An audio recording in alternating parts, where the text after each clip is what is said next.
Bien, vamos ahora a estudiar un poco cuáles serían los métodos básicos estadísticos, digamos, para estudiar la expresión diferencial. Como ya os he dicho, el fold change, el problema que tiene es que no tiene en cuenta cuál sería la variabilidad de la variable que estamos estudiando y entonces necesitamos algo estadístico que no sea simplemente el análisis de los datos, digamos, descripción de los datos, sino que tenga un poco más de consideración de en qué tipo de datos estamos utilizando. ¿Vale? En ese sentido, bueno, lo que tenemos que tener en cuenta es que si empezamos por el caso básico en el que estamos comparando dos poblaciones, como en el ejemplo el AML y el ALL, o en cualquier otro caso en el que tengamos dos grupos, pues lo que nos planteamos es el contraste de si existen diferencias o no en la expresión. Cualquier contraste de hipótesis, esto si lo recordáis de lo que visteis en primero o de lo que ya hemos comentado en la presentación de diseño, cualquier contraste de hipótesis tiene siempre dos hipótesis, o por lo menos nosotros lo vamos a plantear en ese sentido. La primera hipótesis es la hipótesis nula, no existen diferencias en la expresión, y la hipótesis alternativa o la hipótesis 1, que depende del libro que cojáis o del artículo que cojáis, puede que utilicen HA o H1, ¿vale? Pero la idea es que en esas sí que existen diferencias en la expresión. ¿Vale? El método que vamos a utilizar para resolver este contraste, porque este es el contraste, estas son las hipótesis que nosotros tenemos, ¿vale? Ahora, ¿qué método estadístico utilizamos para resolverlo? Va a depender de dos condiciones. Una, y supongo que esto ya os sonará o lo recordaréis de primero, la normalidad de los datos en cada grupo de los que vamos a estudiar. En este caso, si tenemos dos grupos, pues en cada uno de los dos grupos. Y la igualdad o no de las varianzas entre los grupos. ¿Vale? Tenemos dos grupos, cada grupo tiene su varianza, pues lo que queremos ver es si las varianzas son iguales o no. El mirar estas condiciones de aplicabilidad lo que nos ayuda es a decidir, como os decía, qué método vamos a utilizar. En concreto, para hablar de la normalidad, que es la primera, también tenemos que resolver un contraste. Este contraste lo que nos ayuda, como os decía, no es a resolver el problema, no es a tomar una decisión sobre las hipótesis de partida, sino que a lo que nos ayuda es a resolver qué técnica tenemos que utilizar. El contraste concreto que se usa en términos de normalidades, si los datos vienen de una población normal o los datos no vienen de una población normal. Fijaros que la hipótesis nula es que sí vienen de una población normal y la hipótesis alternativa en este caso es que no vienen de una población normal. ¿Vale? Los test que se utilizan para resolver este contraste son habitualmente el test de Shapiro-Wilk o el test de Kolmogorov-Smirnov. Si los datos resultan no ser normales, en este caso no ser normales sería que el p-valor obtenido en el contraste es menor que 0.05, ¿vale? Pues recurriremos a test que se denominan no paramétricos, como por ejemplo el test de Wilcoxon, en el caso en el que estamos utilizando solamente dos grupos. ¿Vale?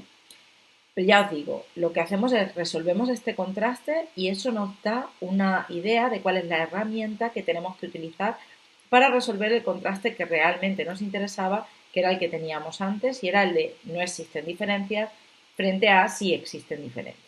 ¿Vale? Entonces, bueno, si tenemos esa situación, pues lo que haríamos sería recurrir a test que denominamos no paramétricos. En el caso contrario, lo que utilizaremos será un test T, ¿vale? Que como os decía, estos ya los habéis utilizado previamente. Después tenemos la igualdad de varianzas entre los dos grupos. La igualdad de varianzas se va a comprobar resolviendo otro contraste, pero este contraste solo debemos hacerlo después de haber comprobado la normalidad. Es decir, primero comprobamos la normalidad y una vez sabemos que sí que son normales, vamos a resolver el contraste de igualdad de varianzas. En este caso tenemos de nuevo dos hipótesis. La primera es las varianzas de los dos grupos son iguales y la alternativa las varianzas son distintas. De nuevo, si resolvemos este contraste, utilizamos lo que se denomina test de Leven y si la hipótesis seleccionada es la hipótesis nula, tendremos un estadístico de contraste y Si la hipótesis seleccionada es la alternativa, tendremos otro estadístico de contraste. Seguimos utilizando el tester, es decir, ya con la normalidad, al haber decidido que son normales, pues hemos decidido que vamos a utilizar un tester. Lo que sucede es que dependiendo, hay como si dijéramos dos tipos de tester, dependiendo de cuál sea la situación, varianzas iguales o varianzas distintas, tendremos que utilizar un contraste T o el otro.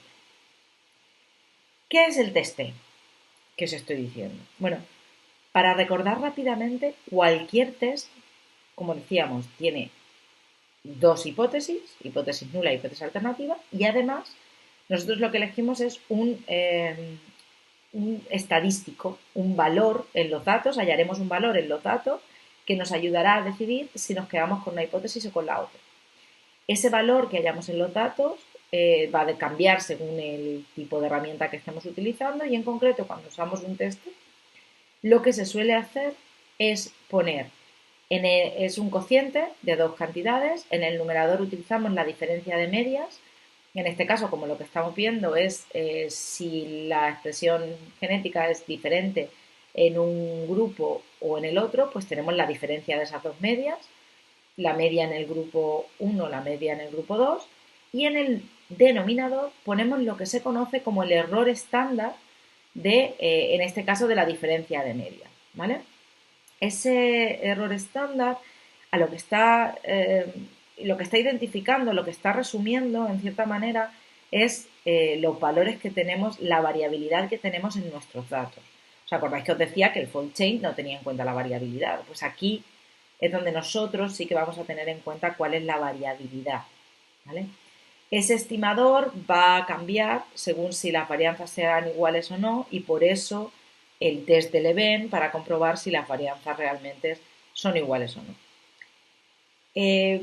Pero como os decía, lo más importante de este test es tener en cuenta que estamos en el numerador teniendo en cuenta la diferencia de medias, que en el fondo es lo que hacíamos con el fault chain, y en el denominador estamos teniendo en cuenta la variabilidad que tienen esas medias, que es lo contrario que sucedía en el fault chain. Además, una cosa interesante aquí es porque os había dicho que podemos tener la misma media, pero con varianzas muy distintas.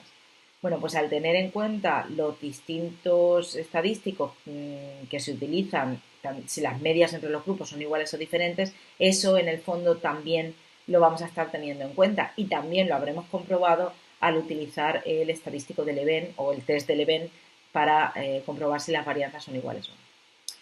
En el caso de los genes, de la diferencia entre los dos tipos de leucemia, pues tenemos expresiones, esto lo veremos mejor en la práctica, e iremos con cuidado sobre los test que tenemos que utilizar, pero en concreto pues hay un paquete dentro de Bioconductor que se llama GeneFilter, que nos permite hacer test para las muestras, en este caso pues las AML frente a las ALL, ¿vale?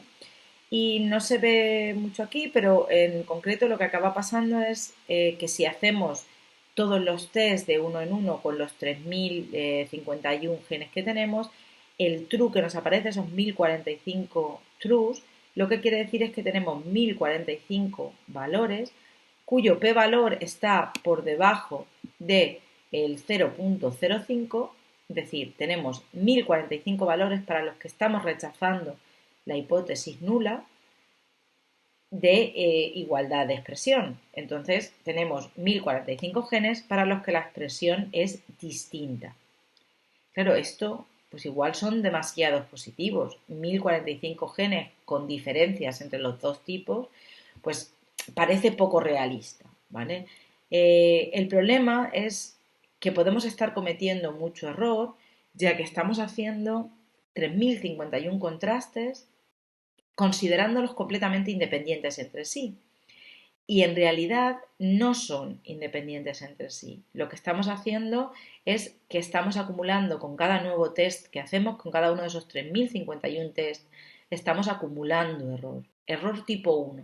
El error tipo 1 era el que nosotros intentábamos controlar cuando ponemos el nivel de significación. Cuando decimos el alfa igual a 0.05, nosotros lo que estamos intentando es ajustar ese error tipo 1. El error tipo 1, por recordarlo rápidamente, aunque lo veremos mejor en el siguiente tema, el error tipo 1 era el error que se comete al rechazar la hipótesis nula cuando ésta es cierta, es decir, falsos positivos. ¿Vale?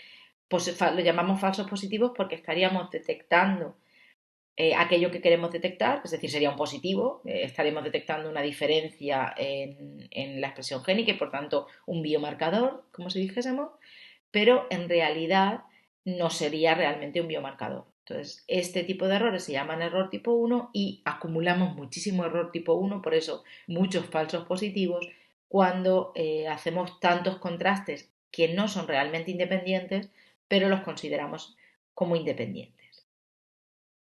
Este problema también se le conoce como comparaciones múltiples o multiplicidad o la maldición de la dimensionalidad y será el que abordaremos, ya como decía antes, concretamente en el siguiente tema.